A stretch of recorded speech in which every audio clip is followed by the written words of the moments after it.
What's up, everybody, and welcome back to Operation Overhaul.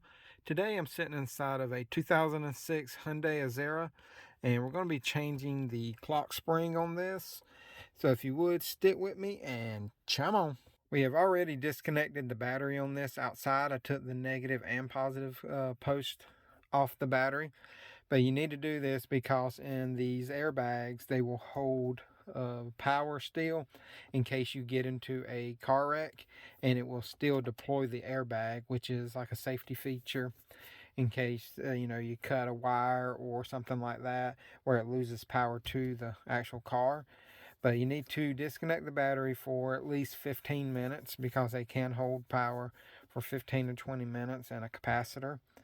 And we've already disconnected that, like I said, and we're going to remove the airbag now. And this one has Torx bits. I don't know if you can see up in there. You can see that a little bit. But it has two Torx bits in here that holds this airbag on. And from everything I saw, it said that it's supposed to be in 5mm Allen heads. So I don't know which size this is right here, but a 5mm Allen will go in there and remove that if that's all you have in a pinch. And I would get a Torx bit, but I do not have it with me, and I'm not at my shop at the moment. I'm doing this out in the field.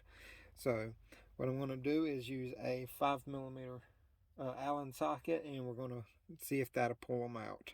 So give me a second while I pull these out and I'll show you what they look like. This is with the airbag screws off of it. I got it tilted back. And as you can see right here, you'll have a blade connector here and there. We need to disconnect those. Then right here, you'll have these two connectors, and they will just need to pull up these tabs, and then you can pull them straight out. But I'm going to pull these out real quick. Let me pull them out and I'll show you what they look like, just so you can see how they come apart. Here's the connectors right here, and they are color coded. This is the back of the airbag right here, and green goes to green, yellow goes to yellow. And what I did was used a pick, got underneath here and popped up these little tabs right here, and then just slide it under the front and pull them up, and they'll pull right out. Like I said, that's pretty easy to take that out. So next, what we're going to do is I'm going to disconnect this connector right here and pull that down, because that one right there goes to your clock spring, and this one right here powers your clock spring, because it uses the power in here for you to use all your buttons and your horn and all that stuff. And whenever that goes out, all your accessories will go out, your airbag light will come on, a few other things will start happening. And that's what happened to this car. The horn quit working, all your accessories quit working, and airbag light was on. And I checked the power, and it was just getting the wrong ohms to the airbag sensor, and it just showed pretty much no power coming from the clock spring. But next thing we're going to do from here is we're going to remove this nut right here, and I do believe that's a 22. I'll check before I say that, say it's a 22 definitely, but I do believe it is a 22. We're going to use an impact gun to knock this off real quick. That way we can keep the steering wheel in the level straight position. And if you wanted to, you can also put a mark on the shaft right here once you get the nut off. That way you know exactly where everything is and make sure that it's true again. But let me take this nut off, and then you may even have to use a steering wheel puller to pull this out. It's got the provisions for you to thread bolts in here with the puller. But we're going to knock this nut off, and then if I have to, if it don't wiggle off without that, we'll throw that on there just so you know what it looks like. So the nut was a 22mm, and also I forgot to tell y'all that This is where your airbag screws are, right there. There's two of them. They're held in these little brackets with these Phillips heads right there. But we got that knocked off real quick. And sometimes you can hit them a little bit on the back and they will pop loose. Well, we'll see if it do this. If not, I do have my steering wheel puller, and I'll show you what it looks like and how it's set up. So this is the steering wheel puller that I have. It's pretty much like the old style harmonic balancer pullers. But as you can see, it just goes and presses against the shaft. So we're just going to run it down until it pulls it off. I'm using my electric ratchet on here.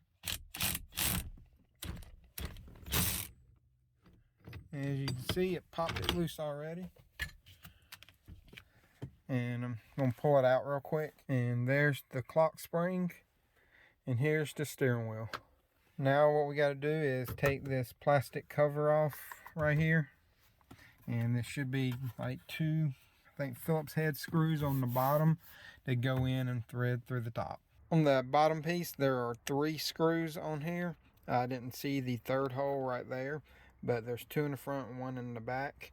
And I did get it out. It's a little tough to pop these clips right here. Just use a pick or a flathead screwdriver. Just be careful not to break the plastic. And once you pop that lower piece down, there is a connector with one of these little clips. And it's just a push connector. You push it in and then you can take it off. And this is the upper piece.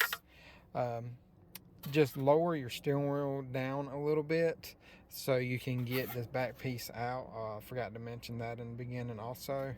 We disconnected these connectors right here. This one right here is just a push tab. The white one is a push tab. And then this yellow one right here, you have to actually slide it right there. And it'll slide out. Now that we have the clock spring disconnected, we can go ahead and pop it off. And it should just be a couple little tabs on here. Let me see if I can find them real quick. So there is one right here on the top. You pull that back. There's one on the side right here. This is on the left side.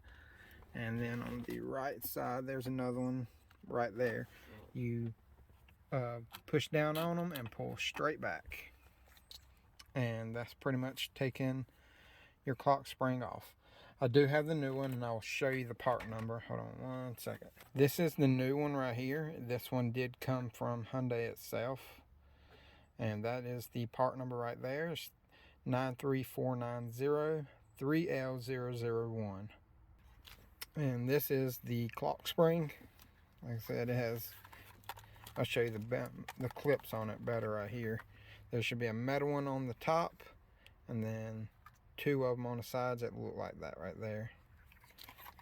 But make sure that it has this right here just so you can line it up correctly. This right here will save you a lot of time. But if you don't, it will tell you in the instructions how to do it. I think you have to turn it like all the way to the left, and then whenever you put it on, turn it back like 2.9 turns. But we're going to throw this on real quick. Just because it has this, it makes it a lot easier. All right, so to put it on, we're just going to slide it over and just push it till you feel it click in. And you heard that click right there. It means that is in. Alright, so this is the wrong sensor. That's my fault for not checking it before I installed it. As you can see, this one right here is a, if I can turn it right, 93480, not a 93490 like she purchased. So she's going to have to return it and get the correct sensor. And I'm going to have to come back and finish the job. The main difference is it has 2 connectors to the airbag, and this one has the steering angle sensor connector. But it's still the same procedure as taking it off and putting it all back on, other than you have 2 extra connectors. I will go ahead and tell you how to put this all back together. Just put your covers on it and make sure everything's hooked up. And when you slide the steering wheel over, make sure it is as straight as possible, because you should remove it in the straight position. And whenever you go to torque these down, just thread them on until they get snug, and then just put a little extra turn on it. Don't put a lot, because you can strip these threads out very easily. And then when you go to put the airbag in, be careful when installing these connectors right here, because if you push too hard, you can actually damage the plastic, and whenever you connect the battery, it can make a false connection and deploy the airbag. But short of actually showing you how to do it, it's pretty simple. Just make sure you put all the connectors back on, and just take your time putting the airbag back in there. Make sure it's straight, and make sure all the wires are connected correctly. And whenever you hook up the battery should be disconnected long enough for you to have the codes drained out of it, so you shouldn't have to worry about that. And whenever you reconnect it, it should automatically reset everything, so you should be good on that. But if you have any questions, comments, concerns, please leave them in the section below, and I'll get to them as fast as possible. Until next time, y'all have a great day, and consider liking, subscribing, and hitting the notification bell.